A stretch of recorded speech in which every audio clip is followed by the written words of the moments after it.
আমাদের চাকরির পরীক্ষাগুলোতে কিংবা আমাদের অ্যাডমিশন টেস্টে এবং একাডেমিক ক্লাসগুলোতে প্রায় এই ধরনের প্রশ্ন আসে যে কোনটি পসেসিভ অ্যাডজেক্টিভ, কোনটি পসেসিভ প্রোনাউন। আমরা জানি প্রোনাউনের এই যে দুইটা ফর্ম আছে, মাই, মাইন, ইয়োর, ইয়োর্স, এইগুলো থেকে একটু পার্থক্য আছে। একটা হচ্ছে পসেসিভ অ্যাডজেক্টিভ, একটা হচ্ছে পসেসিভ প্রোনাউন। এর পার্থক্যটা কোন জায়গায়? সহজে বুঝিয়ে দিচ্ছি, একদম এক লাইনে বুঝিয়ে দিব। আমি যদি লিখি দিস ইজ মাই পেন এবং আরেকটা বাক্য লিখলাম যে দিস পেন ইজ মাইন, এবং আরেকটা বাক্য লিখি যে দিস ইজ হিজ পেন, এবং আরেকটা বাক্য লিখলাম দিস পেন ইজ হার বা হিজ।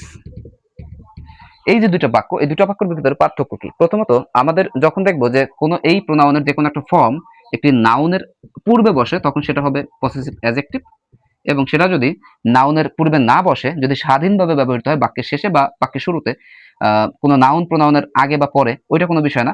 যদি সেটার সাথে কোনো নাউন না থাকে তবে সেটা হবে পসেসিভ প্রোনাউন। যেমন his, this pen is his, এর আগে পরে কোনো নাউন নাই, সুতরাং এটা হচ্ছে প্রোনাউন।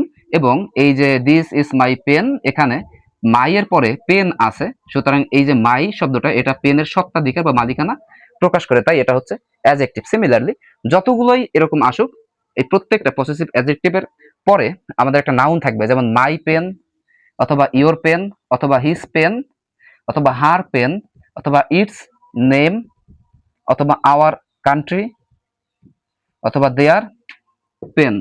যদি এরকম থাকে, দেখেন প্রত্যেকটার পরে কিন্তু নাউন বসতেছে। তাই এই যে অংশটা, এই অংশটা হচ্ছে পসেসিভ অ্যাডজেক্টিভ। কিন্তু যখন আমরা লিখব ইওর, ইয়োর্স, এর পরে কিন্তু কোনো নাউন বসানো যায় না। যেমন মাইন পেন হয় না, মাই পেন হয় বাট মাইন পেন হয় না।